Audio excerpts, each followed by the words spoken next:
Ok, donc pour pouvoir approfondir sur les bases de données et sur MySQL, on va utiliser un outil connu qui s'appelle PHP Mais avant ça, j'aimerais revenir sur un sujet dont on a parlé dans le cours précédent, dans le cours sur PHP, c'est sur la façon de travailler.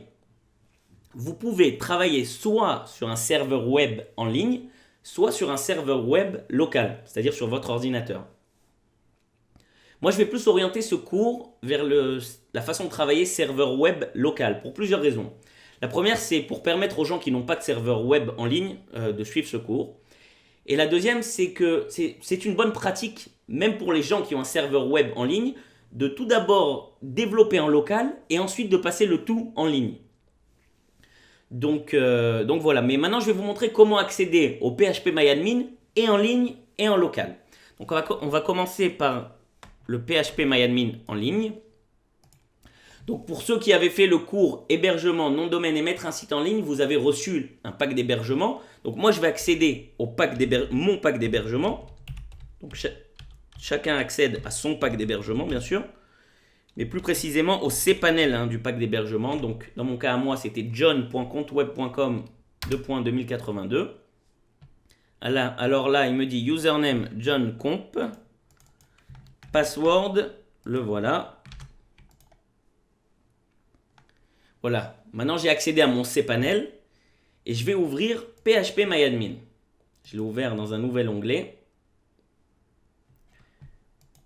J'aimerais vous montrer aussi ici cette icône, la base de données MySQL. Lorsque je clique dessus, j'arrive à ce menu qui me permet de créer des bases de données. Donc là, si je veux créer une nouvelle base de données, vous voyez que le préfixe de ma base de données doit forcément commencer par johncomp underscore et le nom que je veux donner à ma base de données. Pourquoi? Parce qu'il s'agit d'un serveur web. On est plusieurs sur le même serveur web. Okay, c'est un hébergement mutualisé. Donc, pour qu'il n'y ait pas de situation où deux bases de données ont le même nom, donc tout simplement, elle commence par mon nom d'utilisateur. Donc ça, c'est juste pour le serveur web en ligne. Pour serveur web local, il n'y a pas ce genre de limitation, puisque vous êtes tout seul sur votre serveur web local. Donc là, par exemple, je vais créer une base de données, johncomp underscore test. Voilà, ma base de données a été ajoutée. Donc maintenant, voilà mon PHP Je vais juste le rafraîchir pour qu'il prenne en compte la nouvelle base de données qu'on vient de créer.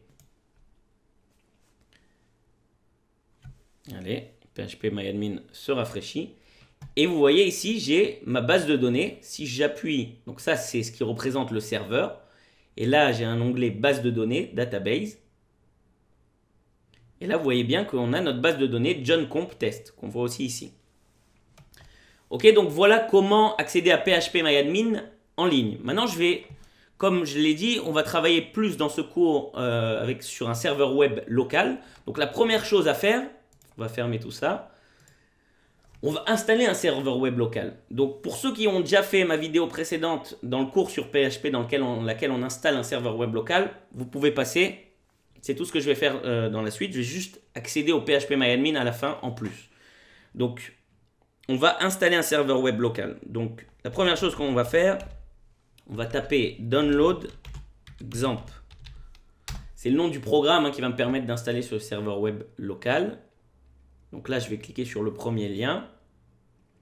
Et là, peu importe si vous êtes sur Windows, Linux ou Mac, prenez la version qui vous va. Je vous recommande d'utiliser celle avec PHP 7. Tant qu'à faire, il y a une nouvelle version de PHP 7 avec certaines améliorations en performance et quelques petits éléments qui ont changé dans la syntaxe. Donc, utilisez PHP 7. Donc, télécharger. On télécharge. Voilà. Ok, donc voilà, XAMPP est téléchargé. Donc, on va l'ouvrir. J'ai tout simplement cliqué dessus. Voilà. On va l'installer. Ok. Voilà. Next. Next. Next. Ça, on décoche. Next. Next. Et voilà, maintenant, il se lance dans l'installation du XAMPP, c'est-à-dire de tout ce qu'il faut pour notre serveur local.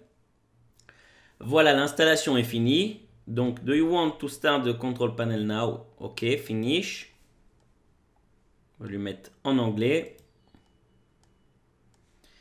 Et voilà notre contrôle panel du XAMPP. Donc, je vais faire une petite manipulation, sinon la moitié d'entre vous va avoir des erreurs. Donc, je vais le faire tout de suite avec vous. Ici, on va aller sur config Apache. Vous allez sur le fichier httpd.conf. Voilà, je l'ai ouvert ici. Et vous allez à la ligne listen 80. Alors, on va enlever le 80 et on va les mettre à la place 80-90. Ou n'importe quel chiffre que vous voulez, mais pas 80. Tout simplement, il y a énormément de programmes qui communiquent sur le port 80. Donc, on va utiliser un autre port, 80-90. Maintenant, en deux mots sur XAMPP et sa façon de marcher. Donc, si maintenant, je vais sur ces deux points, voilà, XAMPP, j'ai plusieurs dossiers ici, dont un qui s'appelle phpMyAdmin et un autre qui s'appelle htdocs. Le voilà. En gros, vous allez mettre tous les fichiers que vous voulez voir et simuler un serveur web en ligne dans ce dossier-là, htdocs. Donc, je vais enlever tout ça pour l'instant parce que ça ne nous sert à rien. Mais c'est ici qu'on mettra nos fichiers écrits avec du PHP et tout ça pour simuler comme si on était sur un serveur web en ligne. Et comment maintenant on accède au phpMyAdmin? Donc, je reviens sur mon contrôle panel. On a mis le config 8090 et là, je vais lancer mon serveur Apache. Vous voyez, l'important c'est que ça devienne vert. Pour bon nombre d'entre vous, si vous n'avez pas changé le port 80 en 80-90 ou un autre chiffre, vous aurez des messages d'erreur qui vont vous dire que le port 80 est déjà utilisé. Donc, je vous conseille de le changer. Et on va aussi lancer le MySQL. Voilà. Et au final, ces deux lignes sont vertes. Donc maintenant, on peut tout simplement aller à l'adresse suivante. Localhost 2.8090. On n'aura rien. Mais en gros, le contenu que vous allez voir ici, c'est ce qui correspond au dossier htdocs. Donc c2.xampp htdocs. Maintenant, comment on accède à phpMyAdmin? Donc localhost 2.8090 / phpMyAdmin. Et nous voilà sur phpMyAdmin. Donc cette fois-ci en local. Donc il y a pas mal de bases de données qui ont déjà été ici installées, enfin qui sont déjà créées. Donc je vais vous montrer dans la prochaine vidéo, on va faire une vue d'ensemble sur phpMyAdmin et sur les bases de données en général. Voilà.